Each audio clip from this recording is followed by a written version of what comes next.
Բարի երեկո, դուք դիտում եք Հորիզոնը։ Ծաղկաձորում տեղի ունեցել Հայաստանի հանքարդյունաբերական ֆորումը, որին մասնակցել է նաև վարչապետը։ Նիկոլ Փաշինյանը նշել է, որ ֆորումը լավ հարթակ է ոլորտի խնդիրները, առկա հնարավորություններն ու մարտահրավերները քննարկելու համար։ Իր ելույթի սկզբում վարչապետը նախ նկատում է հանքարդյունաբերություն ասելով հիմնականում հասկանում ենք մետաղական հանքերի շահագործումը, որովհետև ոլորտի 95 եւ ավելի տոկոսը վերաբերում է հենց մետաղական հանքերի շահագործմանը, բայց իրականում կառավարությունը լրջագույն խնդիրների է բախվում, օրինակ ոչ մետաղական հանքերի շահագործման ոլորտում։ Ըստ Փաշինյանի, երբ Հայաստանում շինարարության տեմպերն ակտիվացան, զարմանքով արձանագրեցին, որ Հայաստանում քարի դեֆիցիտ կա։ Այն դեպքում, երբ Հայաստանի մասին խոսելիս ամեն երրորդ նախադասության մեջ ասվում է քարերի երկիր Հայաստանը։ Հետո պարզվեց, որ մենք մեր համայնքներում սուբվենցիոն ծրագրեր իրականացնելու համար քար ենք ներկրում արտերկրից, ինչը ինքնին արդեն այս նախադասությունը ցույց է տալիս, որ մենք խնդիրներ ունենք։ Եվ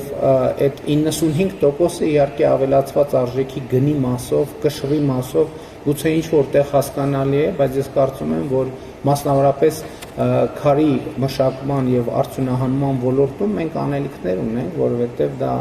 առաջինը մեր տնտեսության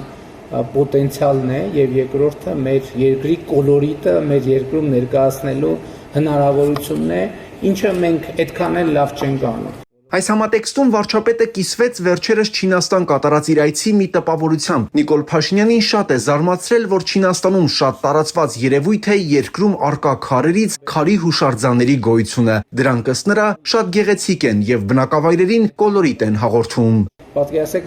մենք ոչ միայն շինարարության համար քար չունենք մեր երկրում, չնայած քարի երկիր ենք, բայց մեր Հայաստանի 60%-ը երևի տուֆից է պատրաստված, բայց մենք տուֆին մեր հարգանքի турքը նորմալ չենք էլ մատուցում եւ տուֆի արձան կամ մոնումենտ չունենք նույնիսկ եւ որոշեցինք, որ անպայման առաջիկայում Արթիկ համայնքի հետ մենք այս բացը լրացնենք եւ համայնքներում սա նախ բնության հետ հաղորդակցվելու շատ կարևոր ձև է եւ նաեւ արժևորելու եւ նաեւ մեր ուշադրությունը հրավիրելու եւ նաեւ մեր խոսույթները մեր իրականության հետ համապատասխանեցնելու։ Վարչապետը պարզաբանեց, ոչ թե նկատի ունի, որ Հայաստան քար չպետք է ներկրվի, այլ խոսքն այն մասին է, որ Հայաստանի տնտեսությունը պետք է զարգանա բյուջեի ներդրումներով, ինչը հետո են պարզել, որ իրականում ներմուծման վրա է օգտագործվում։ Այս համատեքստում Փաշինյանը շատ է կարևորում նաև ոլորտի թափանցիկությունը եւ պրոֆեսիոնալությունը, որովհետեւ ըստ նրա քարի ոլորտում էլ առկա խնդիրների պատճառներից մեկը ոչ թափանցիկությունն է եւ գիտելիքի վրա ներդրումների քչությունը կամ բացակայությունը։ Կառավարության ղեկավարի խոսքով Հայաստանի կառավարությունը լուրջ խնդիրներ ունի նաև ավազի արդյունահանման ոլորտում, որովհետև երբ վճռական քայլերի գնալու տրամադրվածություն են ունենում շինարարության ծավալների պատճառով, շատ արագ ճնշումներ են զգում ոլորտից, որովհետև պարզվում է, որ եթե ամեն ինչ ստանդարտի մեջ տեղավորեն, երկար ժամանակ Հայաստանում շինարարությունը կկանգնի։ Ավազի ոլորտում ահռելի ստվեր կա, ընդ որում ստվեր, որը ամեն օր մեր փողոցներով եւ մայրուղիներով երթևեկում է, բայց մենք այդ ստվերին հետ առնչվելու ձևերը չեն գտել եւ սա լրջագույն մարտահրավեր է։ Էլ չեմ ասում, որ մենք այդտեղ պետական անվտանգության երևույթներ, տարածքային ամբողջականության խախտման խնդիրների հետ ենք առնչվում, եւ որ պարզվում է արագ գետից մենք ավազ արդյունահանելով մեր երկրի տարածքն ենք կրճատում, ոչ թե մենք, այլ նրանք, ովքեր դա անում են, եւ մենք այստեղ էֆեկտիվ հակազդման մեխանիզմներ շատ չունենք։ Հանքարդյունաբերության ոլորտի մեծագույն խնդիրներից մեկը Նիկոլ Փաշինյանը համարում է նաև ոլորտի իմիջը։ Նրա խոսքով հանքարդյունաբերության շուրջ ահագին նեգատիվ կա կուտակված, եւ այս ընթացքում որոշակիորեն պատճառները հասկացել են։ Ըստ նրա, ընդերքը պատկանում է ժողովրդին եւ պետությանը, մինչդեռ Հայաստանի հանրային գիտակցության մեջ այս ընկալումն այդքան էլ ճշմարտացի չի թվացել։ Եվ ժամանակն է, որ մենք այս խնդրի վրա աշխատենք եւ մենք այս խնդրի վրա աշխատում ենք։ Ես ուզում եմ ուշադրություն հրավիրել միայն այն հանգամանքին, որ հիմա Հայաստանի կառավարությունը եւ իդեմս կառավարության նաեւ ժողովուրդը ըստ էության մասնաբաժին ունի Զանգեզուրի պղնձամոլիբդենային կոմբինատում, մասնաբաժին ունի Ամուսարի հանքում 2018-ից 2025 թվականներին Զանգեզուրի պղնձամոլիբդենային կոմբինատի նախորդ 7 տարիների համեմատ պետական բյուջե կատարած վճարումների ծավալն ավելացել է շուրջ 148%-ով, ընդգծեց Նիկոլ Փաշինյանը։ Վարչապետն ասաց նաև, որ 2018 թվականից քննարկում են Հայաստանի հանքարդյունաբերության համապատասխանությունը լավագույն միջազգային բնապահպանական ստանդարտներին։ Նիկոլ Փաշինյանը ռազմավարական խնդիր է համարում նաև այն, որ Հայաստանը մեծամասամբ հանքանյութ արտահանող երկրից վերածվի վերջնական արտադրանք թողարկող երկրի։ Փաշինյանը հույս հայտնեց, որ առաջիկա գործընթացները, այդ թվում տարածաշրջանային, ավելի նպաստավոր կդարձնեն միջավայրը։ Հայաստանի եւ Ադրբեջանի միջև հաստատված խաղաղությունը եւ տարածաշրջանային ենթակառուցվածքների տրանսպորտային սպասվող բացումը, որը առաջիկայում անպայման տեղի կունենա, նոր հնարավորություններ է բացելու մեզ համար այս ոլորտում։ Եվ պիտի այստեղ նաև մեր գործընկեր նախարարների ուշադրությունը հրավիրեմ եւ նաև ոլորտի հարգարժան ներկայացուցիչների ուշադրությունը պետք է հրավիրեմ այս խնդրի վրա, որովհետեւ այո, պղնձի հանքաքարի արտահանումը մեր երկրի համար իհարկե մեր տնտեսության համար շատ էական նշանակություն ունի, բայց մենք ի վերջո պետք է մտածենք, թե ինչ կարող ենք անել, որպեսզի Հայաստանում արդյունավետ պղնձաձուլարան ունենալու պայմանավորվածությունը իրականություն դառնա։ Վարչապետն անդրադարձավ նաև ընդերքի ուսումնասիրության անհրաժեշտությանը։ Ըստ նրա, ընդերքի ուսումնասիրության տեխնոլոգիաները եւս փոխվել են եւ միջազգային գործընկերների հետ պետք է քննարկեն Հայաստանի տարածքում օգտակար հանածոների պաշարների հայտնաբերման եւ ուսումնասիրման նոր շրջափուլ սկսելու հարցը։ Վահագն Ակոբյան, Հորիզոն։ Երեկ վարչապետ Նիկոլ Փաշինյանը Կոպենհագենում Եվրոպական քաղաքական համայնքի գագաթնաժողովի փակման նիստում հանդես է եկել ելույթով։ Թույլ տվեք շնորհավորել Դանիային Եվրոպական քաղաքական համայնքի 7-րդ գագաթնաժողովը գերազանց մակարդակով կազմակերպման համար։ Այսօր մենք քննարկեցինք մեր բոլոր պետությունների քաղաքական անվտանգության եւ տնտեսական օրակարգն առաջ մղող հրատապ հարցեր։ Հիմնվելով Եվրոպայի քաղաքական համայնքի բոլոր գագաթնաժողովների հաջողության վրա, Հայաստանը պատրաստվում է հյուրընկալել հաջորդ 8-րդ գագաթնաժողովը Երևանում։ Եվրոպական քաղաքական համայնքի 8-րդ գագաթնաժողովը Հայաստանում հյուրընկալելը կամրապնդի մեր ինտեգրումը եվրոպական ընտանիքին եւ հնարավորություն կտա ցուցադրել մեր առաջընթացը ժողովրդավարական բարեփոխումների ոլորտում։ Ասելով սա, ես կցանկանայի եւս մեկ անգամ շնորհակալություն հայտնել յուրաքանչյուրիդ ձեզ Երևանում հյուրընկալելու պատվի համար։ Հարավային Կովկասի տարածաշրջանի համար Եվրոպայի հետ ավելի սերտ կապը ռազմավարական նշանակություն ունի։ Եվրոպական քաղաքական համայնքի գագաթնաժողովները նույնպես կարևոր դեր են խաղացել մեր տարածաշրջանում խաղաղության եւ կայունության խթանման գործում։ Հատկանշական է, որ 2022 թվականին Պրահայում անցկացված հենց այս գագաթնաժողովի շրջանակներում էր, որ Հայաստանը եւ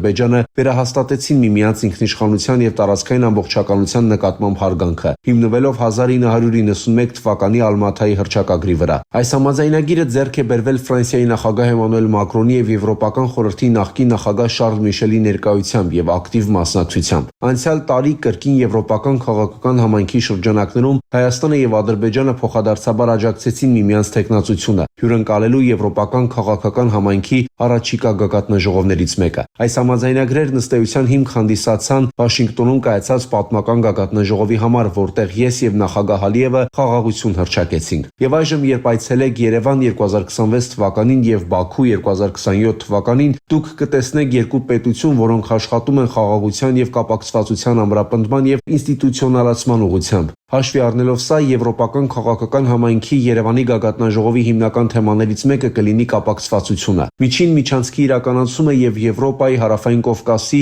եւ Կենտրոնական Ասիայի միջև ապրանքների, էներգիայի, օպտիկա-մանրաթելային մալուխների անխոչնդոտ կապը ներկայացնում են փոխադարձ հետաքրքրություն։ Բացի այդ, ես կարծում եմ, որ հատկապես այսօր կարևոր է ամրապնդել Եվրոպայի կարողությունը պայքարելու մեր առջև ծառացած հիբրիդային սպառնալիքների դեմ եւ միևնույն ժամանակ պահպանելու ժողովրդավարական կառավարման ամբողջականությունը, օրենքի գերակայությունը, ազատ եւ արդար ընտրությունները եւ քաղաքական բազմակարծությունը, նույնիսկ ներքին կամ արտաքին ճնշումների պայմաններում։ Քանի որ Հայաստանը հաջորդ տարի հյուրընկալելու է նաեւ կենսաբազմազանության մասին կոնվենցիայի կողմերի 17-րդ համաժողովը COP17-ը, մենք հույս ունենք, որ եվրոպական քաղաքական համայնքը կարող է նաեւ ծառայել որպես հարթակ կանաչ տնտեսության անցման նորակարգը քննարկելու համար։ Այն գիտակցմամբ, որ մեր քննարկման արդյունքները հետագայում կներկայացվեն համաշխարհային ասպարեզ COP17-ի ընթացքում։ Տիկնայք եւ պարոնայք, Հայաստանն արդեն սկսել է Եվրոպական քաղաքական համայնքի 8-րդ գագաթնաժողովի նախապատրաստական աշխատանքները, եւ առաջիկա ամիսներին մենք կկիսվենք որոշ նոր գաղափարներով եւ նախաձեռնություններով, որոնք ուղղված են Եվրոպական քաղաքական համայնքի հետագա ամրապնդմանը եւ նոր խթան հաղորդելուն։ Մեկ անգամ եւս շնորհակալություն հայտնելով Կոպենհագենին ցանկանում եմ բոլորիդ հրավիրել Երևան 2026 թվականի մայիսի 4-ին, բայց մենք պատրաստում ենք ոչ պաշտոնական բարեկամական ընդունելության երեկույթ մայիսի 3-ին, Կիրակի երեկոյան։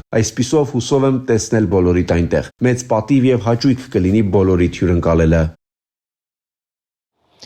Թրիպերտուղու ակնկալվող օգուտների աշխարհաքաղաքական զարգացումների մասին արտաքին գործերի նախարար Հարարատ Միրզոյանը Վարշավայի անվտանգության ֆորումի շրջանակներում հարցազրույց է տվել լեհական TVP World հեռուստաալիքին։ Վարշավայում Արարատ Միրզոյանը TVP World հեռուստաալիքի լրագրող Դիանա Սկայանին տված հարցազրույցում նախ ներկայացրել է օգոստոսի 8-ին Վաշինգտոնում Հայաստանի եւ Ադրբեջանի ստորագրած հռչակագրի արդյունքները։ Միրզոյանի խոսքով Հայաստանի եւ Ադրբեջանի ղեկավարների ստորագրած փաստաթղթի տակ որպես վկա ստորագրել է նաեւ Միացյալ Նահանգների նախագահը, ականատես լինելով նաեւ իր եւ Ադրբեջանի արտգործնախարարի կողմից ստորագրած խաղաղության պայմանագրի նախաստորագրմանը։ Սա ինքնին շատ լուրջ հանգրվան էր, բացի այդ այս հռչակագրում առաջնորդները պայմանավորվեցին այն հիմնարար սկզբունքների շուրջ, որոնց համաձայն պետք է կարգավորվի հաղորդակցությունների հարցը։ Իսկ այդ սկզբունքներն են տարածքային ամբողջականության ճանաչում, սահմանների անխախտելիություն, երկրների ինքնիշխանություն, ինչպես նաև անցուղիների եւ վերականգնվելիք ու վերագործարկվելիք ենթակառուցվածքների նկատմամբ ազգային իրավազորության ճանաչում։ Լրագրողը հարցը հստակեցրել է, դա այն է, ինչ կոչվելու է Թրամփի ուղի հանուն միջազգային խաղաղության եւ բարգավաճման, Միրզոյանն էլ հաստատել եւ հավելել է. գաղափարը շատ ավելի լայն է, քան դա։ Հայաստանը եւ Ադրբեջանը պայմանավորվել են ապաշրջափակել միմյանց միջև տրանսպորտային հաղորդակցությունները, եւ այդտեղ խոսքը վերաբերում է ամբողջ ենթակառուցվածքին։ Օրինակ Հայաստանը ստանում է մուտք Ադրբեջանի երկաթուղային համակարգ, Ադրբեջանը Հայաստանի երկաթուղային համակարգ, իսկ հետագայում նաև ավտոճանապարհներին եւ այլ ենթակառուցվածքներին։ Իսկ ինչ է TRIP-ն առհասարակ։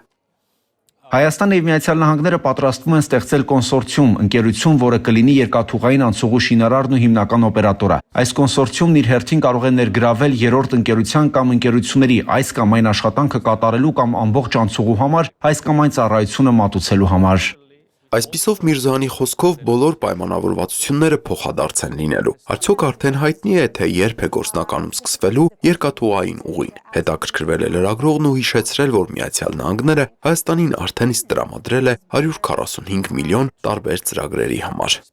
Մենք արդեն սկսել ենք քննարկումներ մեր ամերիկյան գործընկերների հետ։ Կարծում եմ առաջիկա ամիսներին կարող ենք ավարտին հասցնել այս գործընթացը եւ դրանից հետո պետք է մեկնարկի շինարարությունը։ Եթե խոսենք երկաթուղային կապի մասին, մասնագետներն ասում են, որ դրա կառուցումը կարող է տևել օրինակ առնվազն 2 տարի։ Միրզոյանը կրկին նշել է, որ կա նաև խաղաղության պայմանագրի հատվածը, որը նախաստորագրվել է իր եւ Ադրբեջանի արտգործնախարարի կողմից։ Հայաստանը պատրաստ է հնարավորինս շուտ ստորագրել այդ պայմանագիրը, սակայն ադրբեջանական կողմը առաջ է քաշում որոշակի նախապայմաններ։ Մենք չենք կիսում այդ օրակարգը, այնուամենայնիվ նույնիսկ խաղաղության պայմանագրի վերջնական ստորագրման արարողությունից առաջ գոյություն ունեն գործընթացներ, որոնք արդեն ընթանում են կամ կարող են ընթանալ մինչև ստորագրումը։ Օրինակ մենք քննարկել ենք միմյանց նկատմամբ ավելի հանդուրժող լինելու հնարավորությունը կամ նույնիսկ ավելին միջազգային հարթակներում համագործակցության հեռանկարները։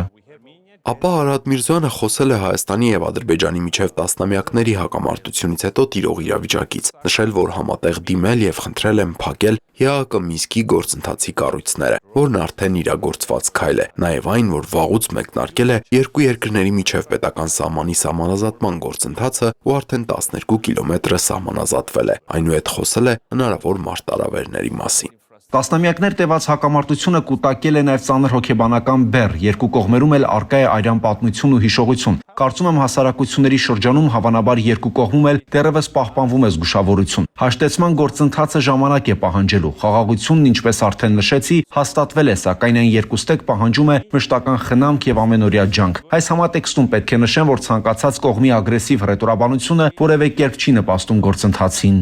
Իսկ ինչ դեր է այսօր շարունակում խաղալ Ռուսաստանը, լրագրողի հարցինի պատասխան Միրզոյանն ասել է, որ խաղաղության հաստատման եւ Վաշինգտոնյան հռչակագրի կապակցությամբ պաշտոնական մակարդակով Ռուսաստանին բարձրաստիճան պաշտոնյաները ողջունող հայտարարություններ են արել, նաեւ աջակցելու պատրաստակամություն հայտնել։ Սակայն իհարկե չեմ կարող չնշել, որ գրեթե ամեն օր ականատես ենք լինում ռուսաստանյան ԶԼՄ-ների, երբեմն նաև պետական լրատվամիջոցների, ինչպես նաև խորհրդարանի անդամների, փորձագետների ու քաղաքական գործիչների կողմից հնչող կոշտ քննադատության, Հայաստանի կառավարության եւ մեր երկրի ներկայիս արտաքին քաղաքականության հասցեին։ Միրզոյանն այդուհանդերձ նշել է, վստահ է, որ թե ռուս գործընկերները եւ թե ցանկացած այլ երկիր կամ միջազգային դերակատար պետք է հարգեն Հայաստանի ժողովրդի կամ արտահայտությունը։ Հիշեցրել է, որ Հայաստանի իշխող քաղաքական ուժը վարչապետի ղեկավարությամբ խորհրդարանական ընտրությունների ժամանակ ներքաղաքական լուրջ ճգնաժամի պայմաններում 2021-ին ստացել է ընտրողների մեծամասնության վստահությունը։ Այս տարի եւս մի շարք սոցիոլոգիական հարցումներ են անցկացվել, իսկ 2026 թվականի հունիսին կրկին կայանալու են խորհրդարանական ընտրություններ։ Կտեսնեք։ TVP World-ի լրագրողն էլ հույս է հայտնել, որ կունենան եւս մեկ հնարավորություն այցելելու Երևան, լուսաբանելու առաջիկա խորհրդարանական ընտրությունները։ Տիգրան Հովակիմյան, Հորիզոն։ Ազգային ժողովում այսօր խորհրդարանական ճեպազրույցներ են անցկացվել, մասնակցել են բոլոր խմբակցությունների ներկայացուցիչները։ Պատգամավորներին ուղղված հարցերը առնչվել են վերջին օրերի քաղաքական զարգացումներին, այդ թվում ներքաղաքական գործընթացներին։ Ունեք տեղեկություններ, վարչապետ Փաշինյանը Ալիևից ճշտեց, թե ինչն է նկատի ունի, երբ Հայաստանի ինքնիշխան տարածքը անվանում է Զանգեզուրի միջանցք։ Ես վստահ եմ, դուք տեսել եք երեկվա հանդիպման ավարտին հրապարակված մամուլի հաղորդագրությունը, որը նույնական էր հրապարակել ինչպես Հայաստանի Հանրապետության վարչապետի աշխատակազմը, այնպես էլ Ադրբեջանի նախագահի աշխատակազմը, եւ այնտեղ շատ հստակ ֆիքսված է, որ Հայաստանի վարչապետը եւ Ադրբեջանի նախագահը ի թիվս այլ հարցերի քննարկել են նաեւ Հայաստանի տարածքով անցնող թրիփի ուղի ենթակառուցվածքային ծրագրի հետ կապված հարցեր եւ կարծում եմ սրանով հարցը կարելի է փակված համարել։ Երեք Արարատ Միրզոյանը լեհական հեռուստաալիքին տված հարցազրույցում մասնավորապես ասել է, որ ադրբեջանական կողմն առաջ է քաշում որոշակի նախապայմաններ, մենք չենք կիսում այդ օրակարգը։ Եթե դեռ կան, նախ խնդրեմ հստակեցնեք էլի, որոնք են այդ նախապայմանները եւ ի վերջո, եթե դեռ կան այդ նախապայմանները եւ որոնք հայկական կողմը չի կիսում, այդ դեպքում ինչպես ենք պնդում, որ Երևան-Բաքու խաղաղությունն այլևս փաստ է։ Խաղաղությունը process է, խաղաղությունը մի իրադարձությամբ չի ամփոփվում։ Կան գործողություններ, որոնք պետք է արվեն, այդ թվում եւ խաղաղության պայմանագրի վերջնական ստորագրումը եւ ավերացումը։ Կարծում եմ նախարար Միրզոյանը նկատի ունեցել շարունակվող քննարկումը խաղաղության ադրբեջանական կողմում ոչ թե Հայաստանի հետ քննարկումները, այլ Ադրբեջանի կողմից անդադար սահմանադրության փոփոխման հարցի բարձրացումը, որպես նախապայման ենթադրում եմ սա նկատի ունեցել նախարար Միրզոյանը, մենք մեր դիրքորոշումները հայտնի են այս հարցի կապակցությամբ եւ մենք շարունակելու ենք բանակցությունները, որպեսզի հնարավորինս շուտ հնարավոր լինի ստորագրել խաղաղության պայմանագիրը։ ԿՊԱ-ականները նշում են, որ Կոպենհագենում կողմերը նույնաբովանդակ հայտարարություն են տարածել, որտեղ տեքստում նշվում է, որ թրիփը անցնում է Հայաստանի տարածքով եւ սրանով կարելի է այդ Զանգեզուրի միջանցքի թեման փակված համարել։ Դուք սա բավարար համարում եք, Ալիևն այլևս չպետք է պարզաբանում ներկայացնի։ Ես կարծում եմ, որ Ադրբեջանը սրա մասին պետք է շատ հստակ ասի, թե ինչի մասին է խոսում, եւ քանի որ նրանք են շրջանառության մեջ մտցրել այդ տերմինաբանությունը Թուրքիայի հետ համատեղ եւ ի վերջո մեր հանրության համար հասկանալի լինելու համար դրանք պետք է պարզաբանում ներկայացնեն, թե դա ինչի մասին է։ Եթե մենք լավ չենք պատկերացնում, եթե կա այլ ուղի կամ այլ երթուղի կա, որը մենք չգիտենք, ապա դրա մասին պետք է նրանք հայտարարեն։ Ես սրա հետ կապված մեկ բան եմ ուզում ավելացնել, քանի որ դուք խոսեցիք ՄԱԿ-ի ամբիոնից հնչած ելույթների մասով, երբ որ Ադրբեջանի նախագահի ելույթն էի նայում, իմ մոտ տպավորություն կար, որ այս ելույթը արվել է 2, 3, 4 տարի առաջ եւ դրանից տեղի չեն ունեցել Հայաստանի հետ որևէ բանակցություններ, չի եղել Վաշինգտոնյան այն պայմանավորվածությունը, որը փորձ արվեց այդպես մաքսիմալ լավատեսական դոզա ուղղել հասարակությանը եւ այլն։ Պարոն Խաչատրյան, ճիշտ են տեղեկությունները, որ Քոչարյանը Մոսկվայում Կիրիենկոին է հանդիպել եւ ընտրությունների հետ կապված քննարկում են ունեցել, նման տեղեկություն հրապարակն է հայտնում եւ ինչու գնալ Ռուսաստան եւ եթե իսկապես դա ճիշտ է եւ ռուս պաշտոնյայի հետ, այլ ոչ թե հայ ժողովրդի հետ քննարկել Հայաստանի ապագան ընտրական գործընթացները։ Հանդիպման մասին չգիտեմ, տեղակ չեմ, ինչ է քննարկվել, նույնպես տեղակ չեմ։ հետևաբար որևէ կերպ անդրադառնալ չեմ կարող, բայց կարող եմ ասել, որ Նիկոլ Փաշինյանը, որը խոստանում էր Հայաստան ժողովրդի հետ հարցերը քննարկել, հրապարակում որոշում կայացնել, խաբեց, ստեց եւ ժողովրդի թիկունքում կնքեց բազմաթիվ կենսական փաստաթղթեր, որոնք Հայաստանի համար էական Ներեկա, պան Խաչատրյան, դեմքերը մի փոքր խառնում եք, ես Քոչարյանից եմ հարցնում, ոչ թե Փաշինյանի։ հանդիպումից։ Դուք ասում եք տեղակ եք, չէ, քննարկել են, չգիտեմ։ Ժողովրդավար չի ձեր դաշինքը, դաշինքի անդամներից մեկը, որ մի բան է անում, մյուսին չի Անում է, տեղյակ։ բայց ամոթ ունեմ պարբերական հանդիպումներ։ Շնորհակալություն։ Քոչյանի հետ ես վերջին հանդիպման ժամանակ Կիրիենկոյի հարց չի քննարկվել, հավանաբար ձեր ասածը եղել է ավելի ուշ, երբ տեղյակ չեմ։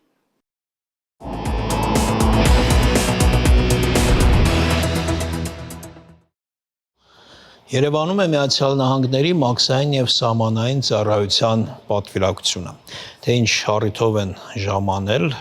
Միացյալ Նահանգների ներկայացուցիչները կխոսեն Արտյոմ Երկանյանի հետ եւ Արտյոմ այս առաքելության նպատակը որն է։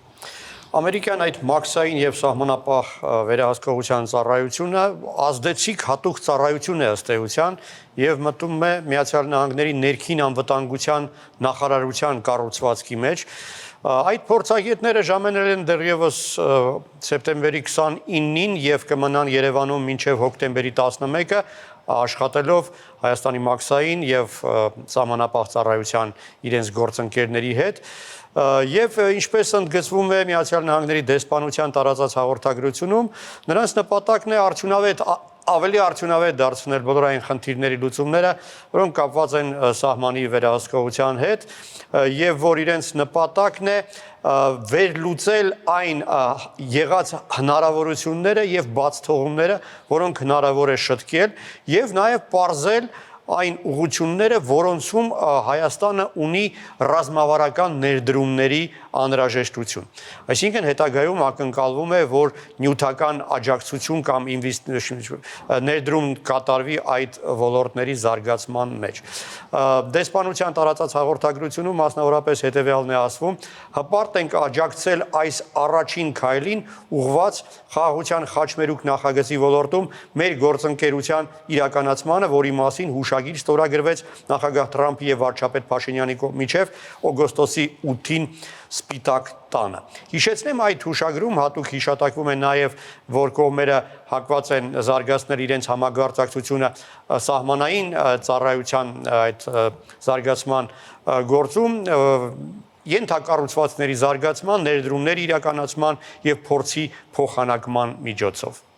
Արտյոմ, ճիշտ եմ հասկանում, որ այս պատվիրակության այցը կապ ունի Թրամփի ուղի ծրագրի հետ։ Դե բնական է առաջին հերթին հենց դա է նպատակը, թեև կարծում եմ ոչ միայն։ Այն բանից հետո, երբ ռուս մանապահները լքեցին Երևանի օդանավակայանը եւ սահմանի այլ ռազմավարական նշանակություն ունեցող հատվածներ, ամերիկացիների ուշադրությունը Հայաստանի սահմանի նկատմամբ կտրուկ աճեց, ինչը բնական է, որովհետև այդ ոլորտում մասնակցություն ունենալը դա քաղաքական ներկայություն ունենալու հնարավորություն է։ Եվ կարծում եմ այսուհետ եւս ամերիկացիների հետաքրքրությունը կաճի այն ամենի հետ, ինչ կապված է Հայաստանի արտաքին սահմանները պաշտպանելու հետ։ Արտյոմ, հայ-ամերիկյան հուշագրում նաև այլ ուղղություններով համագործակցություն է ենթադրվում, այս ուղղությամբ ինչ-որ բան նշмарվում է։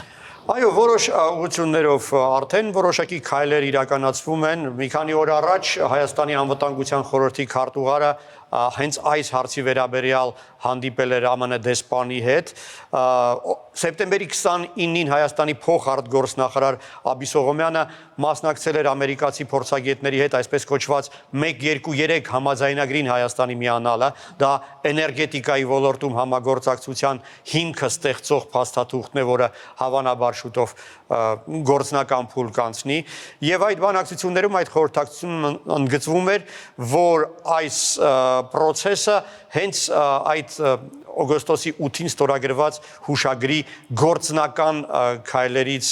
մեկն է։ Բայց առաջին հերթին իհարկե այդ Թրամփի ուղու շրջանակներում է զարգանում համագործակցությունը։ Հայաստանի արտգործնախարարը լեհական հեռուստաընկերությանը տված հարցազրույցում արդեն ավելի կոնկրետ է խոսել այն մասին, որ ամերիկյան կողմի հետ արդեն մոտ են ավարտին այն տեխնիկական խնդիրների լուծման ուղղված բանակցությունները եւ որ հավանաբար շուտով ամերիկացիների հետ միասին կորոշեն այն օպերատոր ընկերությանը, ով իրականացնելու է այս նախագիծը, որից հետո այդ գործընթացի փուլը կհամարվի ավարտված եւ կսկսվեն արդեն շինարարական աշխատանքները բուն երկաթգծի։ Շնորհակալություն Արտյոմ։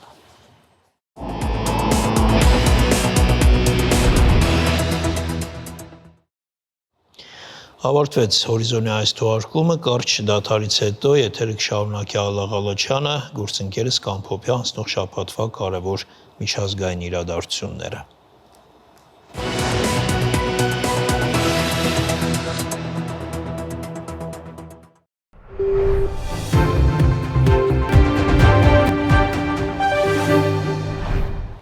Բարև ձեզ, հորիզոնի այս հատվածում կամփոփենք աշխարհում տեղի ունեցած միջազգային կարևոր իրադարձությունները։ Թրամփն ամեն կերպ ձգտում է առաջ տանել աշխարհում խաղաղության օրակարգերը։ Այս շաբաթ նա Գազայում հրադադար հաստատելու պլան ներկայացրեց։ Իսրայելն էլ համաձայնեց այդ պլանին։ Դա արվեց Սպիտակ տանը Իսրայելի վարչապետի հետ հանդիպման ժամանակ։ Սա Թրամփի նախագահ ընտրվելուց հետո Նեթանյահուի 4-րդ այցն էր Սպիտակ տուն։ Թրամփը պատմական համարեց այս առաջարկը, որն ընդունվեց Իսրայելի վարչապետի կողմից։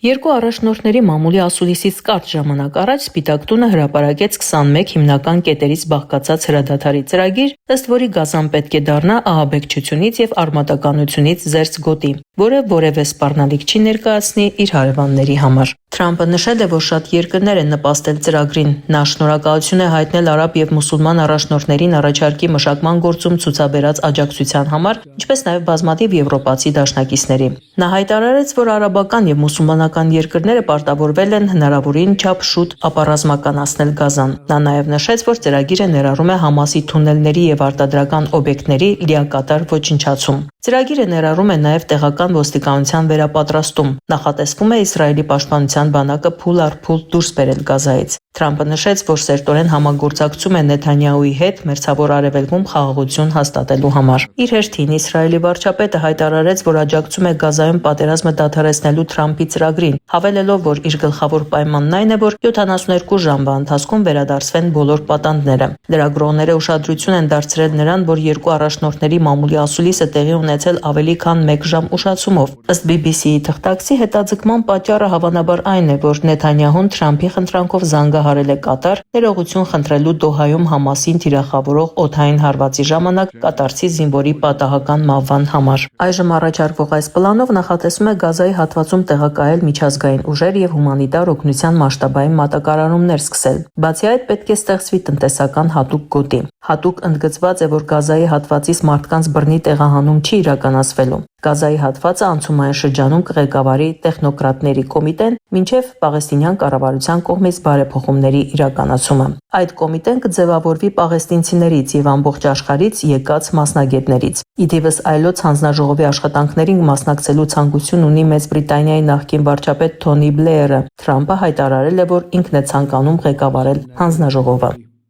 Փորձագետները նկատում են, որ այս ծրագիրը վկայում է Թրամփի վարչակազմի դիրքորոշման զգալի փոփոխության մասին։ Մինչ այս ԱՄՆ նախագահը պաշտպանում էր Գազայի ամբողջ բնակչության վերաբնակեցումը եւ դրա վերածումը ԱՄՆ-ի կողմից վերահսկվող մերձավոր արևելքի Ռիվերիայի։ Նոր առաջարկը ենթադրում է, որ պաղեստինցիները կարող են մնալ Գազայում։ Հայտնի է, որ փաստաթուղթը մշակել են Թրամփի հատուկ դեսպանոր Սթիվ Ուիտկոֆն ու Ամերիկայի նախագահի փեսան Ջարեդ Քուշները, Իսրայելի, եվրոպական եւ արաբական երկրների, այդ թվում Կատարի եւ Եգիպտոսի հետ խորհրդակցություններից հետո, որոնք հաճախ միջնորդի դեր են խաղում պաղեստինյան հարցերում։ Փաստաթղթում հիշատակվում է նաեւ Պաղեստինի պետության մասին, սակայն շատ անորոշ ձևակերպումներով։ Ծրագրում նշված է, որ եթե Պաղեստինի ազգային վարչակազմը բարեփոխվի, ապա կարող են ի հայտ գալ պայմաններ ինքնորոշման եւ պետականության պաղեստինյան ուղու համար։ Արաբական երկրները առաջընթաց են համարում Թրամփի առաջարկը, քանի որ ԱՄՆ ծրագրում նշվում է, որ Իսրայելը չի օկուպացնի կամ անեքսիայի չի ենթարկի Գազան։ Այդուհանդերձ ծրագրի մեկ այլ կետով Իսրայելը կպահպանի իր ներկայությունը Գազայի անվտանգության պարագծի ներսում։ Շատ բան այժմ կախված է Համասի արձագանքից, Սակայն դեռևս պարզ չէ, թե արդյոք նրա կառավարության որոշ անդամներ կընդունեն զինաթափման եւ պաղեստինյան պետականության պայմանները, թե կօգտագործեն այս ճնշումը առաջարկներում կետեր ավելացնելու կամ պարզաբանելու համար։ Համասին մոտ կանգնած պաղեստինյան աղբյուրը Ֆրանս Պրեսին հայտնել է, որ խումբն ուսումնասիրում է Գազայի պատերազմը դադարեցնելու վերաբերյալ ԱՄՆ նախագահ Դոնալդ Թրամփի առաջարկը։ Ըստ աղբյուրի քննարկումները կարող են տևել մի քանի օր։ Պաշտոնական Մոսկվան իր աջակցություն է հայտնել Գազայում ռազմական գործողությունների դադարեցման հարցով ԱՄՆ նախագահ Դոնալդ Թրամփի 3 հրապարակված ծրագրին, այդ մասին հայտարարել է Ռուսաստանի նախագահի մամուլի քարտուղար Դմիտրի Պեսկովը։ Հայաստանը եւս արտահայտվել է այս մասին եւ ողջունել Գազայում պատերազմը դադարեցնելու վերաբերյալ ԱՄՆ նախագահ Դոնալդ Թրամփի ներկայացրած ծրագիրը։ Այս մասին ԵԽԽՎ լիագումար նիստի ընթացքում հայտարարել է Հայաստանի Հանրապետության վարչապետ Նիկոլ Փաշինյանը։ Ալաղալաչյան, Հորիզոն։ Մինչ քննարկվում են Գազայում խաղաղություն հաստատելու պլանը, իսրայելական ուժեր նորեր առաջ կանգնեցրին Գազա օգնություն տանող նավերն ու ձերբակալեցին այնտեղ գտնվող ակտիվիստներին, այդ թվում էկոակտիվիստ Գրետա Թունբերգին։ Տարածված տեսանյութում երևում է ինչպես են զինվորները զենքերը պարզում ներսում գտնվողների վրա։ Իսրայելի արտաքին գործերի նախարարությունը պնդում է, թե հորդորել են փոխել նավերի ուղղությունը եւ դրանք մոտենալիս են եղել ակտիվ ռազմական գոտուն։ Ակտիվիստներն ավելի վաղ հայտնել էին, որ 30 նավեր դեռ դեպի Գազայի ճանապարհին են։ Իսրայելական ուժերը գործողությունները նրանց ապօրինի են որակել, իսկ Թել Ավիվը հայտնել է, որ նավերում գտնվողներին կարտաքսի Եվրոպա։ Դոնալդ Թրամփը Սպիտակ տանը Նեթանյահուի հետ հանդիպման ժամանակ նաև հայտարարել է, թե Միացյալ Նահանգները ցանկանում է բարելավել հարաբերությունները Իրանի հետ։ Նա նույնիսկ հույս ունի, որ Իրանն ապագայում կցանկանա միանալ Աբրահամյան համաձայնագրերին։ Սա այն դեպքում, երբ ՄԱԿ-ը վերականգնել է Իրանի նկատմամբ պատժամիջոցները։ Թեհրանի նկատմամբ պատժամիջոցները չեղարկվել էին 10 տարի առաջ, երբ Իրանն ու այսպես ասած միջուկային վեսնյակը համաձայնության եկան իրանական միջուկային դոսիեի շուրջ։ Բայց այդ վեսնյակից Մեծ Բրիտանիան, Ֆրանսիան ու Գերմանիան առաջարկեցին վերականգնել այդ պատժամիջոցները, երբ այս ամռանը Իրան-իսրայելական ռազմական գործողություններից հետո Իրանը դադարեցրեց ատոմային էներգիայի միջազգային գործակալության հետ համագործակցությունը։ Եվրոպական եռյակն էլ Իրանին մեղադրեց միջուկային համաձայնագիրը խախտելու մեջ։ Եռյակը պնդում է, որ Թեհրանը շարունակում է ձգտել միջուկային զենքի ձեռքբերման։ Ամերիկայի Միացյալ Նահանգների պետդեպարտամենտի տարածած հայտարարությունում նշվում է, որ նախագահ Թրամփը հայտարարել է, որ դիվանագիտությունը դեռևս տարբերակ է։ Համաձայնագիրը մնում է լավագույն արդյունքը Իրանի ժողովրդի եւ աշխարհի համար։ Իրանի արտաքին գործերի նախարարությունն անօրինական եւ անհիմն է համարել եվրոպական 3 երկրների եւ ԱՄՆ-ի գործողությունները Թեհրանի դեմ չեղյալ հայտարարված բանաձևերը վերականգնելու վերաբերյալ։ Իրանի արտաքին գործերի նախարարության տարածած հաղորդագրության մեջ ասվում է.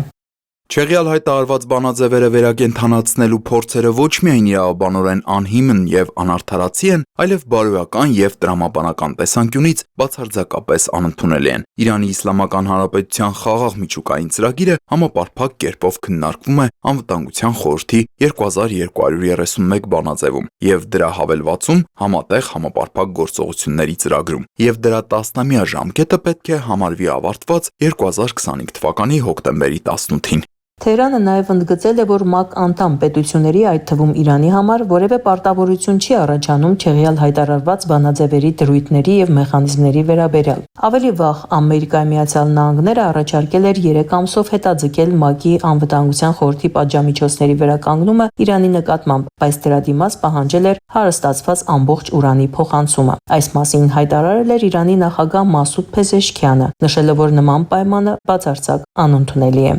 Ամերիկացիները ցանկանում են, որ մենք հանձնենք մեր ամբողջ հարստացված ուրանը, իսկ փոխարենը նրանք ընդամենը 3 ամիս ժամանակ կտան։ Դա մեզ համար անընդունելի է։ Պատժամիջոցները վերականգնելուց հետո Իրանը հետ է կանչել իր դեսպաններին Գերմանիայից, Ֆրանսիայից եւ Միացյալ Թագավորությունից Թեհրանում խորհրդակցությունների համար։ Ալաղալաչյան, Հորիզոն։ Հոկտեմբերի 2-ին պաշտոնապես ուժի մեջ մտավ Ռուսաստանի եւ Իրանի միջև համապարփակ ռազմավարական գործընկերության մասին պայմանագիրը, որը երկու երկրների նախագահները ստորագրել էին այս տարվա հունվարին։ Ռուսաստանի Դաշնության արտաքին գործերի նախարարության հաղորդագրության համաձայն սա կարևոր ուղենիշ է ռուս-իրանական միջպետական հարաբերությունների պատմության մեջ, որոնք հասել են համապարփակ ռազմավարական գործընկերության որակապես նոր մակարդակի, ասվում է արտաքին քաղաքական գերատեսչության հաղորդագրության մեջ։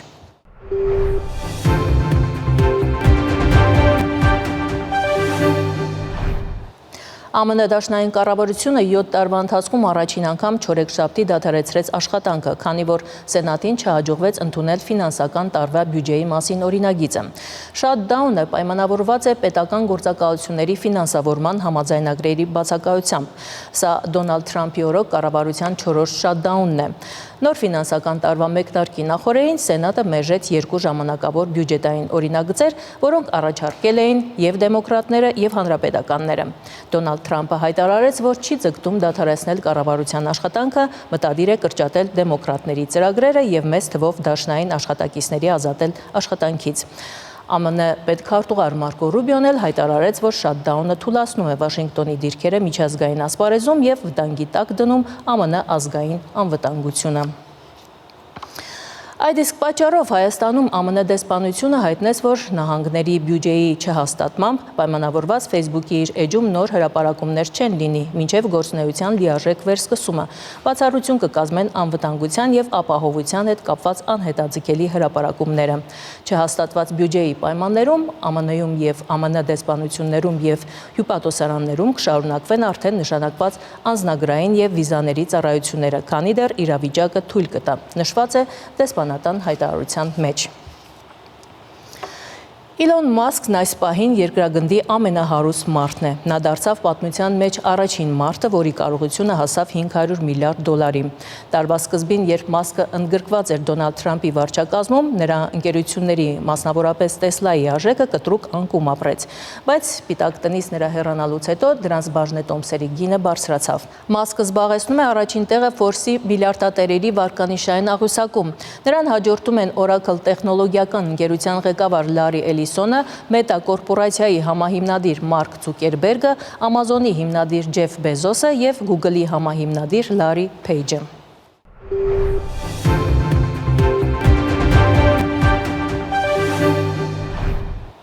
Ամերիկացի Հռոմի Պապը դժգոհել է ամերիկյան քաղաքականությունից, որը վերաբերում է ներգաղթին ու արհեստական վիժմանը։ Հռոմի Պապ Լևոն 14-րդը իր ընտրվելուց հետո առաջին անգամ անդրադարձել է այս թեմաներին։ Առանց որևէ մեկի անունը տալու Հռոմի կաթոլիկ եկեղեցու ղեկավարը նշել է, որ կյանքի կողմնակից լինելը նշանակում է աջակցել այս գաղափարախոսությանը ընդհանրապես, այլ ոչ թե ընտրողաբար, երբ խոսքը վերաբերում է աբորտին։ Չիկագոյի բնիկ Լևոն 14-րդ Պապն ասել է, որ յուրաքանչյուր ոք, ով ասում է «Ես դեմ եմ աբորտներին, բայց համաձայն եմ Միացյալ Նահանգներում ներգաղթյալների նկատմամբ անմարդկային վերաբերմունքի հետ, չգիտի թե նա կյանքի կողմնակից է, թե ոչ։ Կաթոլիկ եկեղեցու ուսմունքն արգելում է աբորտը, բայց նաև դեմ է մահապատժին, այն համարելով անթույլատրելի ցանկացած հանգամանքներում։ Կենաց ու մահու գաղափարին մեկ այլ կողմից են մոտեցել ամերիկացի գիտնականները։ Նրանք առաջին անգամ ստեղծել են մարդու սամ, օգտագործելով մաշկի բջիջներից դուրս բերված ԴՆԹ-ն։ BBC-ի հրապարակման համաձայն այս տեխնոլոգիան կարող է օգնել պայքարել տարիքային հիվանդությունների եւ անպտղության դեմ, քանի որ այն թույլ է տալիս օգտագործել մարմնի գրեթե ցանկացած բջիջ նոր կյանք ստեղծելու համար։ Ուսումնասիրության արդյունքները հրապարակվել են Nature Communications ամսագրում։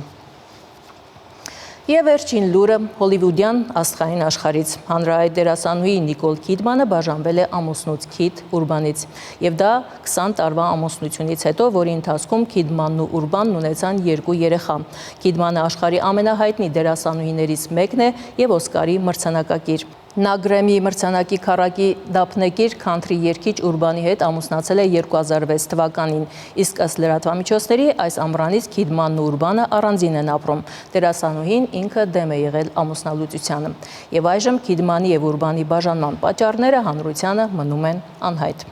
Այսօր այսքանը, ցտեսություն։